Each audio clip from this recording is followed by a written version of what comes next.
Assalamualaikum warahmatullahi wabarakatuh.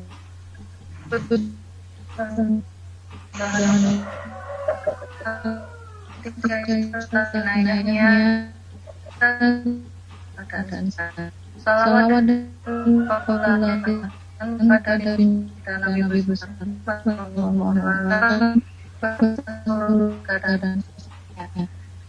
pagi setelah Swastiastu saya datang kami ucapkan kepada hebat Nusantara yuk diklat dari guru mengajar Nusantara bekerja sama Jawa Tengah dengan SMI Ibu dan DGS Iman 2. Maka nama saya Yogi Darmawan dan sebagai host dan CND sebagai moderator. Untuk mempersingkat langsung diberikan moderator untuk memanfaatkan ini. Aku dipersilakan. Waktunya. Assalamualaikum warahmatullahi wabarakatuh. Puriani ini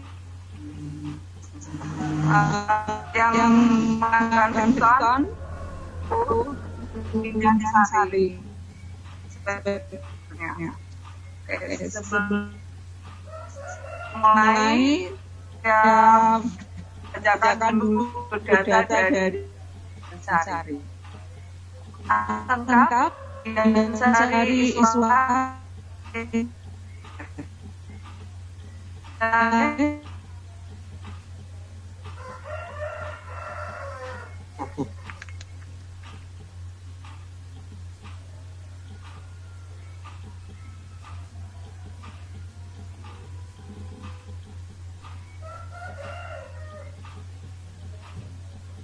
Kecamatan Baturaden, Kabupaten. Riwayat pendidikan S1 Universitas Negeri Yogyakarta tahun 2013. PPG Universitas Negeri Yogyakarta tahun 2019. Riwayat pekerjaan mengajar di SMK Kesatrian Purwokerto tahun 2013 sampai 2019. Sekarang mengajar di MAN 2 Surakarta mulai dari tahun 2019 sampai sekarang.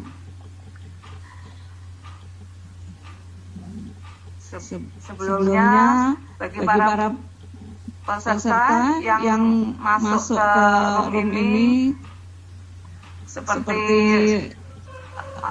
acara seperti VidCon yang lain biasanya mic-nya dimatikan nggih. Nanti kalau ada pertanyaan bisa ditulis di kolom chat. Sekarang waktu saya berikan kepada Ibu Windan. Monggo. Terima kasih Bu Yanisi sebagai moderator. Assalamualaikum warahmatullahi wabarakatuh. Sebelum mulai, saya mau tanya dulu apakah suara saya terdengar jelas Bapak Ibu? Ya. Alhamdulillah. Terima kasih kepada Bapak Ibu yang sudah bergabung di room ini. Terima kasih pula untuk Ibu Enda selaku instruktur. Terima kasih untuk Bu Wiwi Darmawanti sebagai host dan Bu Rianti sebagai moderator yang sudah memperkenalkan kegiatan saya tadi. Untuk hari ini saya akan mempresentasikan hasil media pembelajaran saya yang saya buat dengan Smart Up Creator. Kebetulan saya mengajar mata pelajaran Bahasa Indonesia dan materi pembelajaran yang saya ambil untuk presentasi kali ini adalah materi pembelajaran kelas 10 semester Grasal yang berjudul menyusun laporan hasil observasi. Nah, mari kita mulai saja ya. Bapak Ibu semuanya, di openingnya ini saya beri musik seperti ini. Kemudian kita lanjut ke bagian yang home. Nah, di home ini saya tulis kompetensi dasar dan tujuan pembelajaran. Untuk kompetensi dasar yang saya ambil adalah kompetensi dasar 3.2 yang berbunyi menganalisis isi dan aspek kebahasaan dari minimal 2 teks laporan hasil observasi, dan kompetensi dasar 4.2 yaitu mengonstruksi teks laporan dengan memperhatikan isi dan aspek kebahasaan baik lisan maupun tulis. Kemudian dari kompetensi dasar tersebut, saya buat tujuan pembelajarannya adalah peserta didik dapat membedakan dan menguraikan isi dan aspek kebahasaan teks laporan hasil observasi dan terampil menganalisis aspek kebahasaan dalam menulis teks laporan hasil observasi. Mari kita sama-sama lihat kontennya ya Bapak Ibu.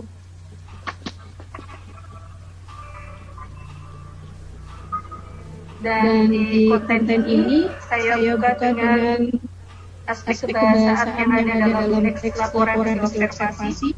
Sebelumnya untuk perkenalan apa itu teks laporan hasil observasi seharusnya disampaikan pada sebelumnya. Jadi di sini tidak saya jelaskan lagi dari teks laporan hasil observasi. Kemudian Bapak Ibu semuanya, kalau kita belajar bahasa Indonesia, belajar bahasa Indonesia itu berbasis teks.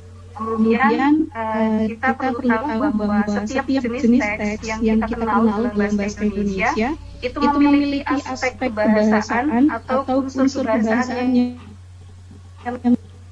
begitu juga dengan teks laporan hasil observasi. Kemudian kita kenal terlebih dahulu apa saja aspek kebahasaan yang ada dalam teks laporan hasil observasi, antara lain sebagai berikut. Yang pertama, di dalam teks laporan hasil observasi, atau lebih enaknya kita singkat ya Bu, Bapak Ibu, untuk teks laporan hasil observasi selanjutnya saya sebut dengan teks LHO. Ini dalam teks LHO ini kita akan menemukan banyaknya penggunaan kata serta frasa yang jenis verba dan nomina.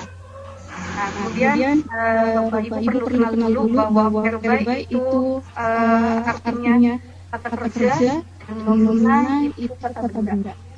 Kemudian dalam teks LHO ini jenis kata dan jenis frasa atau kelompok kata yang dominan digunakan dalam teks LHO adalah verba atau kata kerja dan nomina atau kata benda.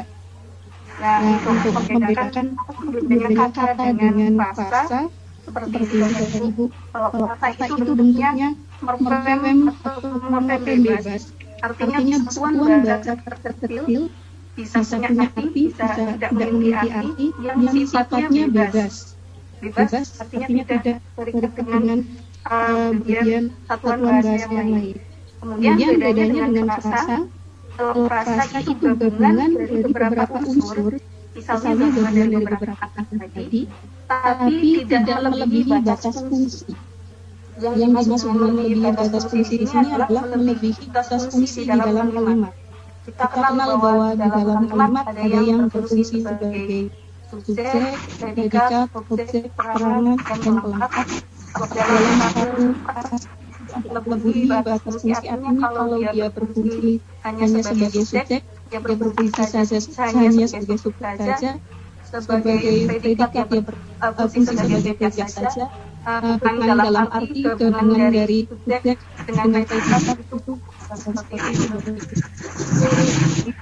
Sudah terdiri dari dua frasa. Jadi frasa subjek sendiri satu frasa, predikat sendiri satu frasa. Apabila dia lebih dari satu unsur atau lebih dari satu unsur. Kita gunakan contoh yang dibagi sendiri. Tentang verba sendiri. Untuk verba tadi contohnya adalah membagi. Kemudian untuk contoh frasa verba yaitu sudah membagi. Nah, bisa dilihat di sini bahwa membagi itu merupakan bagian atau gabungan dari dua unsur, yaitu unsur yang sudah dan unsur membagi. Kemudian dia kalau dalam kalimat dia bisa berfungsi sebagai predikat dan tidak melebihi fungsi lebih dari predikat. terus juga dan untuk contoh nominal atau kata benda, misalnya ada nomina wayang. Nah, untuk frasa nominalnya ada wayang kulit, wayang orang, wayang rumah, dan masih banyak contoh frasa yang lain. Mari kita langsung untuk ke halaman berikutnya ya Bapak Ibu.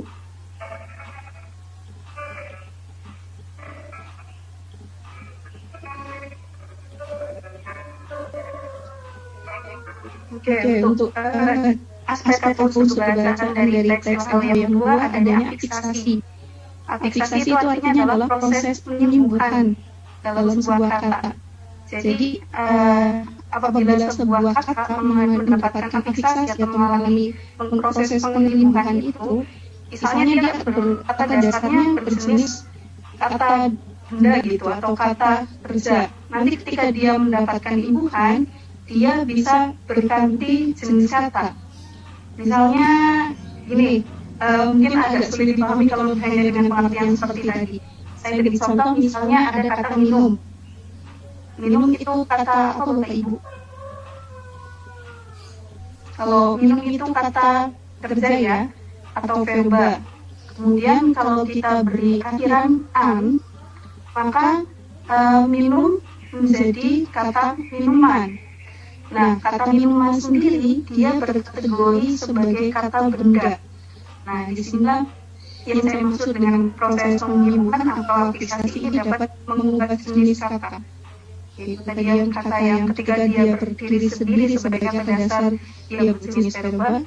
Ketika dia mendapatkan afiksasi, dia pun berganti jenis menjadi nominal. Nah, kemudian untuk lebih mudahnya, kita bisa melihat rumus afiksasi yang saya tuliskan di sini.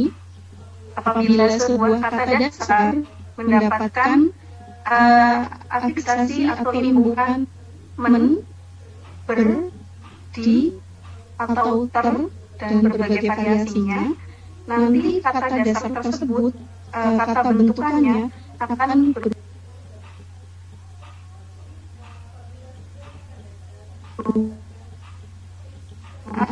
afiks, pen, per, an, dan ke an, maka kata bentukannya setelah mendapatkan afiksasi, dia akan berubah menjadi nominal.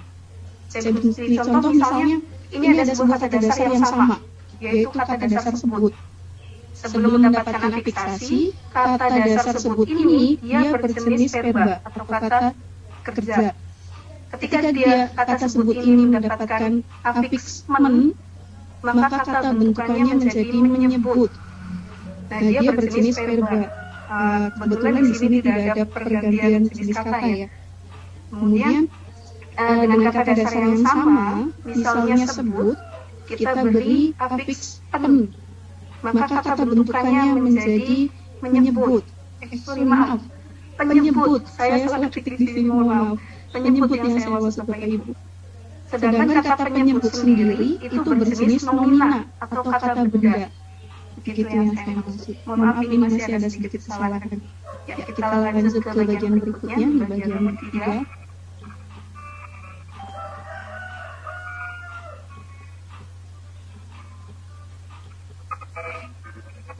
Kemudian, aspek kebahasaan dalam teks LHO yang ketiga yaitu banyaknya penggunaan kalimat definisi dan juga kalimat deskripsi di dalam sebuah teks LHO.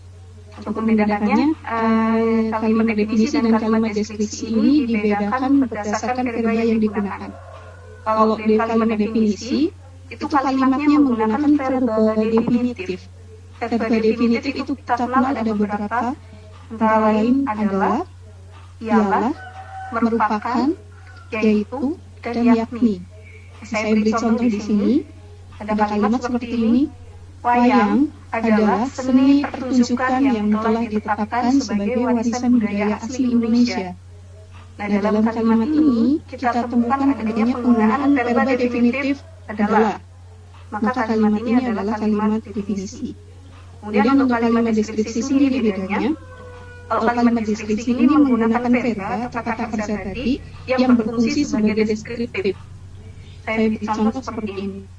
Selain wayang golek Sunda yang terbuat dari kayu, ada juga wayang menak atau sering juga sering juga disebut wayang golek Menak karena cirinya mirip dengan wayang golek. Bapak Ibu sendiri bisa lihat di sini bahwa dalam kalimat yang saya contohkan di bawah, saya menggunakan kata verba terbuat.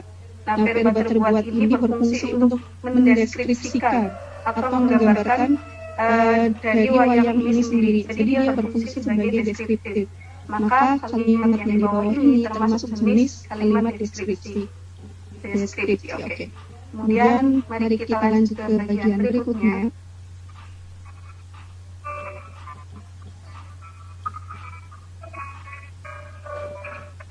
Baiklah, aspek bahasa yang keempat ada kalimat simpleks dengan kompleks.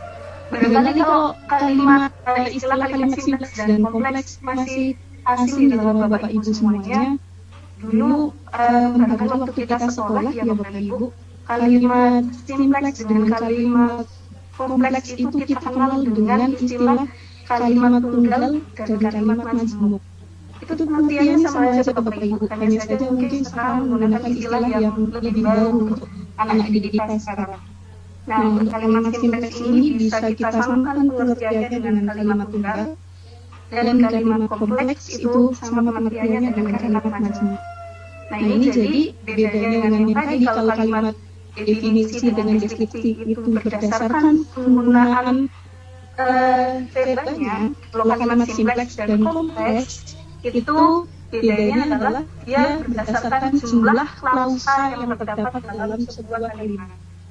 Nah, jadi bedanya seperti ini. Kalimat simpleks atau kita sebut dengan kalimat tunggal atau kita kenal dengan kalimat tunggal artinya adalah kalimat yang hanya punya satu klausa, hanya memiliki satu klausa.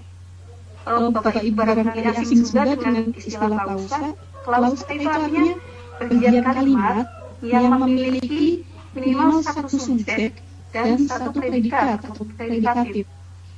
Jadi minimal satu subjek, satu predikat itu namanya terdiri dari satu klausa. Saya kasih contoh untuk kalimat simpleks, misalnya ada kalimat seperti ini. Kelelawar merupakan hewan unik. Dalam kalimat ini terdapat 3 fungsi. Yang pertama, kelelawar berfungsi sebagai subjek, merupakan dia berfungsi sebagai predikat, dan hewan unik sebagai pelengkap. Nah, dia hanya terdiri dari satu klausa karena terdapat satu subjek dan satu predikat. Kemudian saya lanjutkan untuk contoh yang kedua, ada kalimat seperti ini. Wayang tersebut berbentuk pipih seperti wayang kulit.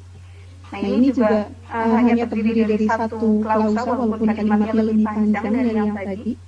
Kita lihat di sini fungsi subjek diduduki oleh frasa wayang tersebut. Kemudian kata berbentuk berposisi sebagai predikat, pipih berfungsi sebagai objek, dan seperti wayang kulit berfungsi sebagai keterangan. Nah, kemudian kita tidakkan dengan kalimat kompleks. Kalimat kompleks sendiri atau yang kita sebut dengan kalimat majmuk itu artinya kalimat tersebut memiliki minimal 2 atau boleh juga lebih dari 2 klausa. Nah, kalimat kompleks ini lebih, ya memang namanya saja kompleks ya Bapak Ibu. Dia ada 2 macam. Ada kalimat kompleks setara atau kalimat majmuk setara, dan ada juga kalimat kompleks bertingkat atau kalimat majmuk bertingkat. Kemudian artinya begini Bapak Ibu, kalau kalimat majmuk setara itu klausanya ada 2 atau lebih juga boleh kalau bisa, dan dia 2 klausa ini posisinya dia setara dalam sebuah kalimat. Kalau kalimat majmuk bertingkat dia punya klausa 2 atau lebih dari 2 juga bisa, yang dia tidak setara atau tidak sama. Yang satu jadi fungsi bawahan dari fungsi utama, ada yang berfungsi sebagai fungsi utama, ada yang jadi fungsi bawahan, atau kalau dulu mungkin kita sebut dengan anak kalimat dan ibu kalimat, hampir sama seperti itu. Untuk lebih jelasnya saya berikan contoh kalimat kompleks di halaman berikutnya.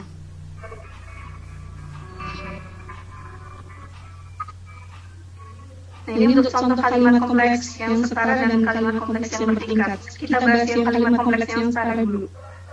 Di sini ada kalimat seperti ini. Kelelawar aktif pada malam hari, tetapi tidur pada siang hari. Ya, kita bahas kalimat ini dulu, Bapak Ibu. Dalam kalimat ini, yang berfungsi sebagai subjek adalah kata kelelawar. Kemudian, di sini ada kata aktif, dia berfungsi sebagai predikat, dan pada malam hari, dia berfungsi sebagai keterangan waktu. Kemudian, di belakang klausa tadi, masih ada klausa satu lagi, yaitu tetapi tidur pada siang hari. Tetapi ini konjungsi yang menghubungkan bagian antar kalimat. Kemudian ada kata tidur. Nah, tidur di sini tadi dia karena dia verbal, maka dia posisinya berfungsi dalam kalimat ini sebagai predikat. Kemudian ada pada siang hari sebagai keterangan. Nah, dalam kalimat ini Bapak Ibu bisa menyaksikan semuanya bahwa ada dua predikat. Nah, ini sesuai dengan pengertian kalimat kompleks atau majemuk tadi bahwa dia minimal dua klausa. Nah, tadi kan klausa disebutkan minimal satu subjek dan satu predikat. Kok ini subjeknya satu, predikatnya dua? Nah, sebenarnya kenapa subjeknya hanya satu? Karena antara klausa yang pertama dengan klausa yang kedua itu memiliki subjek yang sama, yaitu kelelawar. Jadi di sini klausa yang pertama sebenarnya berbunyi kelelawar aktif pada malam hari. Kemudian klausa yang kedua sebenarnya berbunyi kelelawar tidur pada siang hari. Namun karena memiliki subjek yang sama, kemudian subjeknya di bagian klausa kedua tidak disebutkan lagi. Setelah konjungsi tidak boleh disebutkan lagi. Oke, ini contoh untuk kalimat kompleks setara. Mari kita lihat tadi contoh kalimat kompleks bertingkat. Kalimat kompleks bertingkat ini kalimatnya seperti ini, Bapak Ibu. Keberadaan topeng tidak dapat dipisahkan dengan musim angkut karena kedua tempat ini berada di satu tempat yang sama. Oke, kalau kita perhatikan dari fungsi kalimatnya, secara lengkap gitu ya Bapak Ibu. Yang pertama, keberadaan topeng ini dia berfungsi sebagai subjek. Kemudian tidak dapat dipisahkan itu berfungsi sebagai predikat, dan dengan musim angkut karena kedua tempat ini berada di satu tempat yang sama. Ini ada keterangan tempat. Nah, kenapa ini disebut dengan kalimat kompleks bertingkat? Karena keterangannya sendiri ini dia terdiri dari satu klausa lagi. Jadi keterangan ini Bapak bisa menyaksikan di sini keterangannya kan ada dua, yang pertama dengan musim angkut, dan yang kedua karena kedua tempat ini berada di satu tempat yang sama. Nah, keterangan yang kedua ini yang dibawa itu terdiri lagi. Yang pertama ini karenanya kan memang konjungsi tadi ya Bapak Ibu. Kedua tempat ini berfungsi sebagai subjek, berada itu predikat, dan di satu tempat yang sama di sini ada keterangan lagi. Jadi Bapak Ibu, ini disebut dengan kalimat kompleks bertingkat karena yang satu sebagai klausa atasan, yaitu keberadaan topeng tidak dapat dipisahkan dengan musim angkut, dan satunya lagi berfungsi sebagai klausa bawahan. Karena di dalam satu fungsi dalam kalimat dia terdiri dari beberapa fungsi lagi.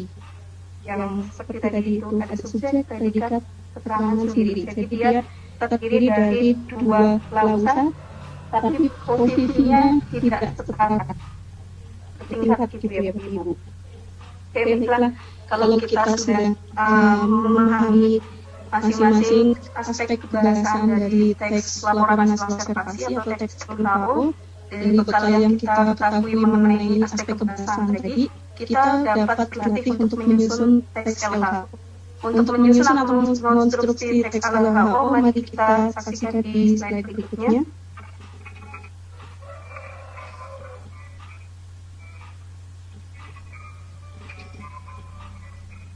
Ya, baiklah Bapak Ibu, untuk mengonstruksi teks laporan hasil observasi, beberapa hal yang harus kita pertimbangkan. Oke, yang pertama, kita harus melaksanakan observasi dulu atau pengamatan terhadap objek-objek apa yang akan kita angkat dalam teks tersebut. Nah, kalau sudah menentukan objek apa yang sudah akan kita amati untuk mengonstruksi atau menyusun teks, Langkah-langkahnya adalah yang pertama tadi itu ya, menetapkan prinsipnya dulu. Kemudian kita siapkan hal-hal apa yang akan diamati. Kemudian setelah pengamatan selesai, kita susun rancangan teks LHO-nya dengan menuliskan yang pertama gagasan pokoknya dulu untuk setiap paragraf. Kemudian dari setiap gagasan pokok tadi, kita kembangkan menjadi masing-masing satu paragraf dengan menambah gagasan-gagasan penjelas. Oke. Untuk materi pembelajaran menganalisis aspek kebahasaan dan mengonstruksi teks LHO, saya cukupkan sampai sekian. Mari kita lihat di bagian evaluasi.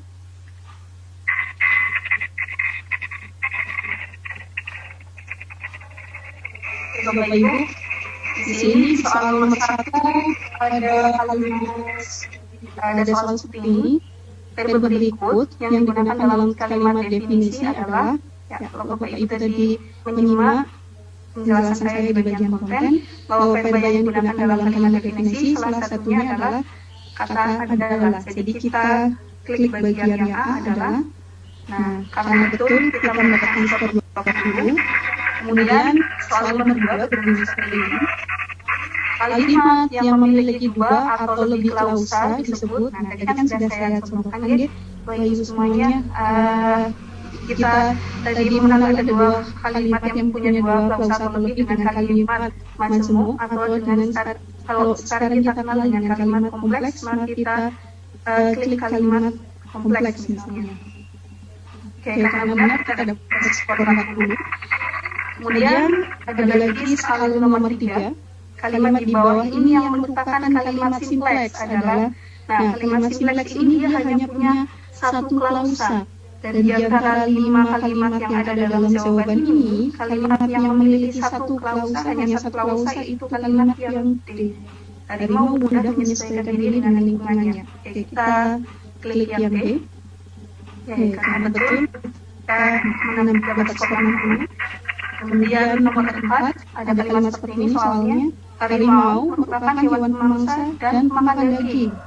Nah, pertanyaannya adalah kalimat di atas merupakan kalimat. Nah, jadi kalimat ini bisa masuk ke 2 jenis kalimat berdasarkan verba yang digunakan. Di sini ada kata merupakan, jadi kita bisa kategorikan sebagai kalimat definisi.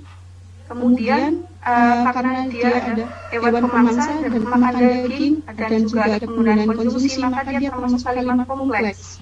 Jadi kita harus jawab yang D, kompleks dan definisi, kita klik. Oh, salah ternyata. Nanti saya kalau misalnya salah nanti bisa dicoba di mana di penjelasan tadi. Karena tadi salah jadi skor dan kompleks mana dulu. Oke. Kemudian untuk nomor terakhir nomor 5. Oke, ada 4 kalimat. Kalimat yang pertama adalah, oleh karena itu, harimau saat ini termasuk binatang yang dilindungi pemerintah agar tidak punah. Kalimat kedua, harimau termasuk hewan penyendiri, tetapi mempunyai wilayah yang amat luas untuk berburu mangsa. Kalimat yang ketiga, populasi harimau cenderung menurun karena sering diburu manusia. Kemudian yang keempat, wilayahnya dapat mencapai kawasan pedesaan. Pertanyaannya adalah susunan kalimat yang tepat untuk menuliskan laporan hasil observasi tentang harimau adalah, kita lihat dulu untuk kalimatnya. Kalimat yang pada urutan pertama adalah kalimat nomor 2. Kemudian setelah itu kalimatnya kalimat nomor 4, setelah 2, 4, berarti habis itu kalimat nomor 3 dan terakhir nomor 1. Berarti kita jawab yang D. Oke, jawabannya betul. Jadi untuk skor total apabila kita mendapatkan 4 soal benar dari 5 soal, kita mendapatkan nilai 80. Jadi evaluasinya sudah selesai Bapak Ibu. Kemudian kita tutup dengan jawaban. Jadi seperti ini Bapak Ibu juga perlu membuat. Cukup sekian rekomendasi dari saya. Kemudian saya kembalikan kepada Ibu Moderator untuk komunikasi dari itu. Silakan. Terima kasih. Oke, terima kasih atas penjelasannya. Kira-kira ada yang tanya apa tidak, Bu? Biasanya kok nggak ada. Saya boleh tanya ya Bu? Oh gitu, nggak apa-apa Bu, silakan. Biar rame. Bu, kata kerja yang terdapat, sudah ingat gitu saya. Iya. Terdapat awalan atau akhiran itu kan disebut dengan apik, Iya, apik. Oke. Dan sekarang tambahan itu kan sama atau di, kan? Gitu. Itu apakah ada bedanya sama kata kerja aktif atau pasif? Ada bedanya atau tidak, Bu? Iya. Jadi verba atau kata kerja itu saya jawab ya Bu. Iya, terima kasih pertanyaannya. Untuk verba sendiri itu kan ada kata verba yang termasuk aktif, ada verba yang pasif atau kata kerja aktif dan kata kerja pasif. Kalau yang saya bahas tadi hanya verba secara keseluruhan. Di situ kan ada verba yang menggunakan atau mendapatkan aktivisme di kebetulan kalau di materi teks LKO ini belum membahas sampai menjelaskan verba sendiri itu masuk ke aktif atau pasif. Tapi kalau kita mau bedakan, kalau verba yang mendapatkan awalan men dan awalan ber itu nanti akan berkategori sebagai verba aktif.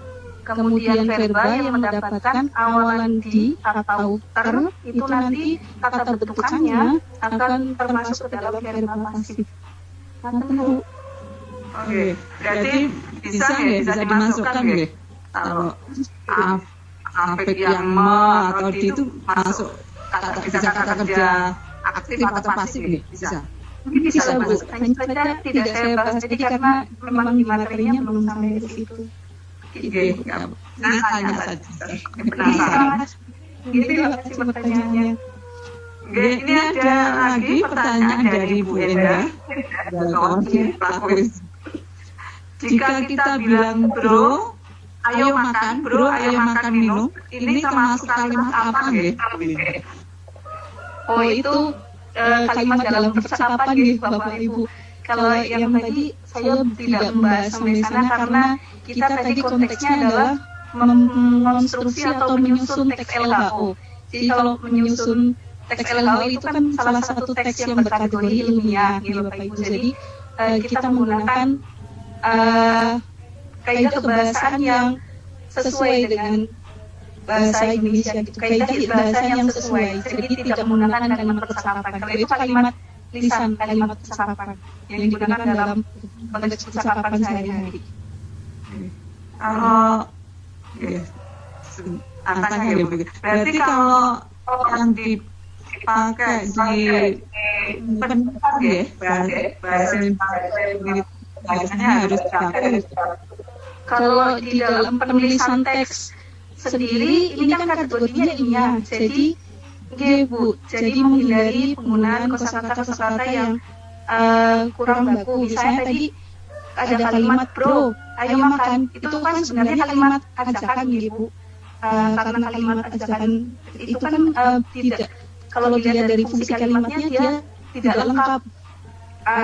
Misalnya tidak ada subjek predikat objeknya, itu tidak bisa dimasukkan ke kategori kalimat yang digunakan dalam kalimat ilmiah. Tapi kalau dalam percakapan boleh saja digunakan. Begitu. Tanya lagi ya Bu ya. Kalau buat maksudnya ini yang diteliti misalnya bahasa gaul gitu, penelitian terhadap bahasa gaul itu boleh atau bukan sebagai bahan, maksudnya mungkin contohnya gitu kan. Oh, kalau menyusun atau mengonstruksi teks LHO ini sejauh yang saya tahu biasanya yang diobservasi atau yang diamati itu berupa objek. Jadi kan di sini ada penggunaan mungkin bisa sih Bu, tapi kan nanti ada penggunaan kalimat definisi dan deskripsi. Yang penting nanti ada definisi dari apa yang diamati, misalnya apa itu bahasa gaul adalah bla bla bla dan sebagainya. Kemudian nanti ada deskripsinya, bahasa gaul itu seperti apa, misalnya biasanya digunakan oleh mungkin untuk umur berapa, kemudian digunakan di mana dan lain sebagainya. Mungkin bisa sih Bu. Tapi contohnya tidak masalah ya tapi. Enggak, Bu. Enggak apa-apa. Apalagi ini ada pertanyaan dari Ibu Wiwi Darmawanti. Oh iya boleh. Karena trik ajar bahasa Indonesia agar anak-anak tidak bosan. Agar anak-anak tidak bosan. Oh, tidak bosan. Saya sih biasanya pakai media yang interaktif gitu ya, Bu. Saya sering pakai media pembelajaran. Kalau sejauh ini yang sudah pernah saya gunakan ya video yang saya tayangkan di depan kelas pakai LCD dan sebagainya, itu anak-anak antusiasmenya lebih tinggi daripada kalau kita ngomong panjang lebar seperti tadi. Yang nanti kita coba untuk tahun pembelajaran berikutnya, coba saya terapkan ke saat ini bagaimana respon dari siswa, mudah-mudahan bagus. Biasanya kalau pakai media menarik tuh. Tapi sejauh ini sih yang paling sering saya gunakan paling itu video pembelajaran. Masih ada pertanyaan dari Dinda masih. Iya.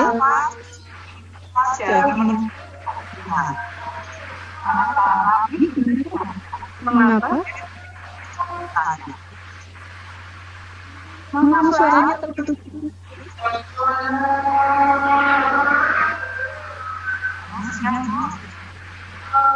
Maaf.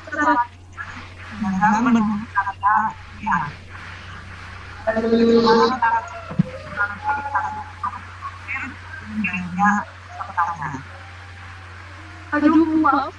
Kurang jelas.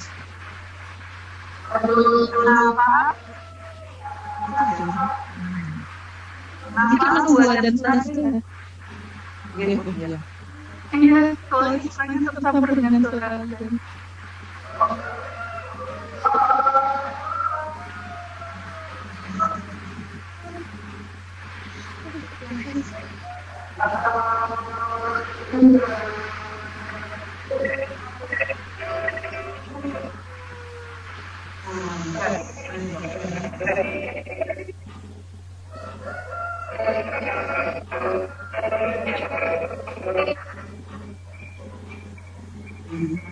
monggo dilanjut.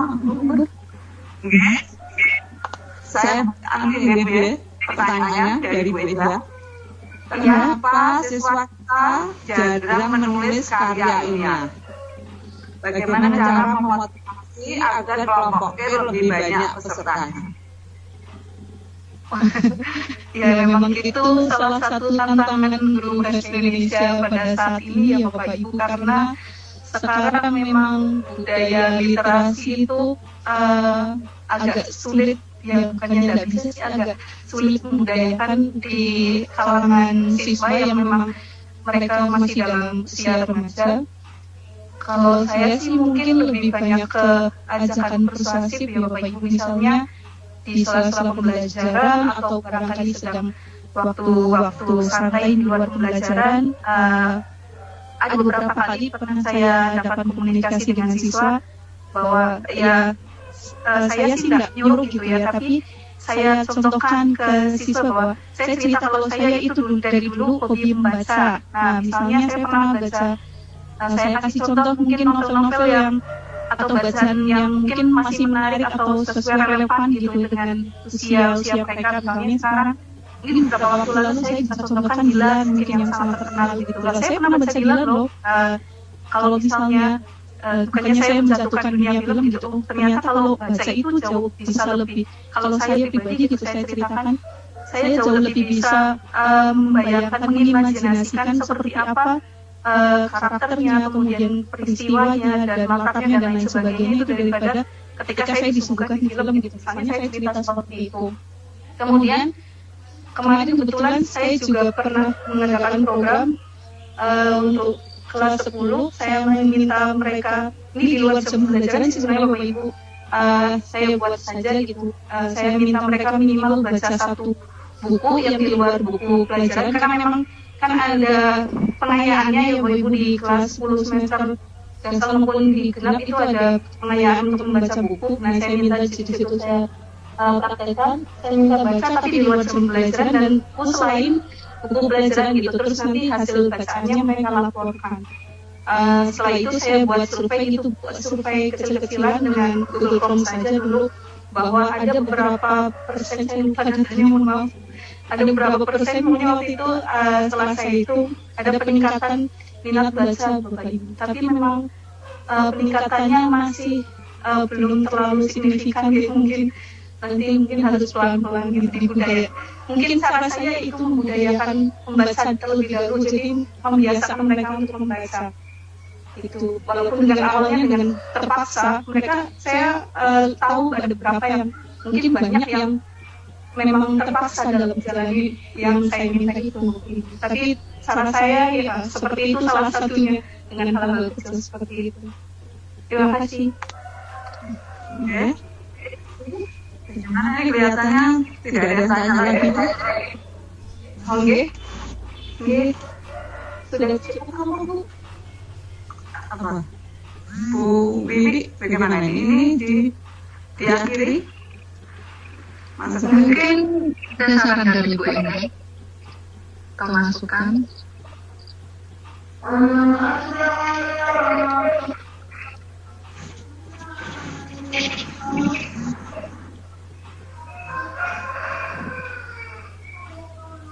Bu Eni, silakan memberikan saran atau masukan.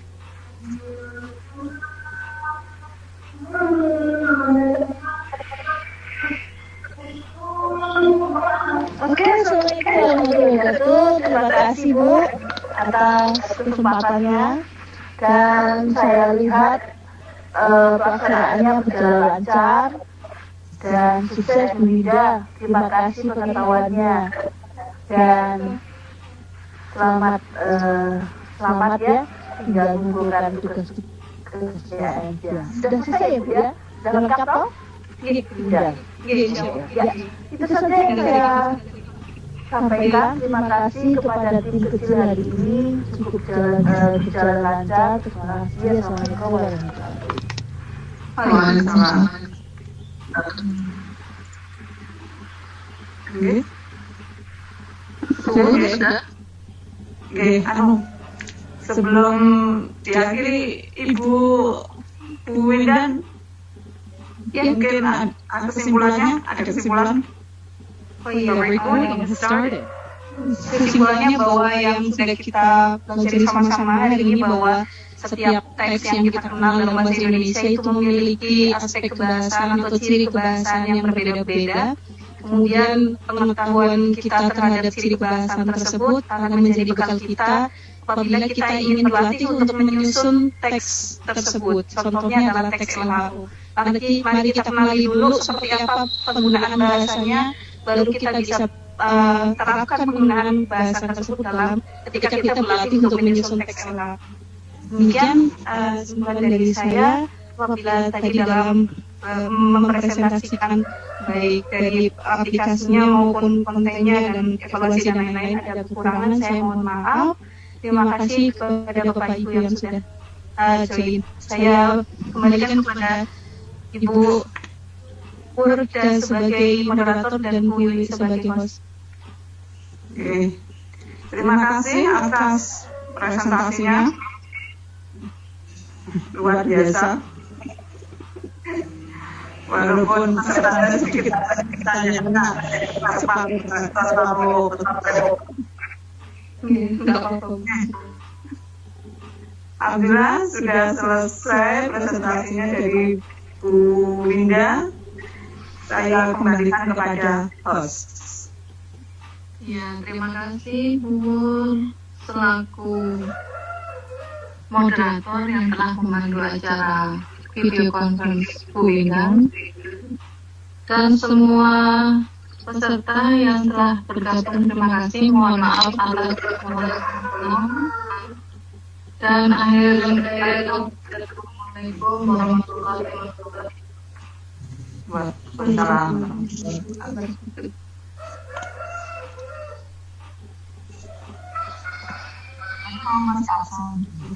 Maaf saya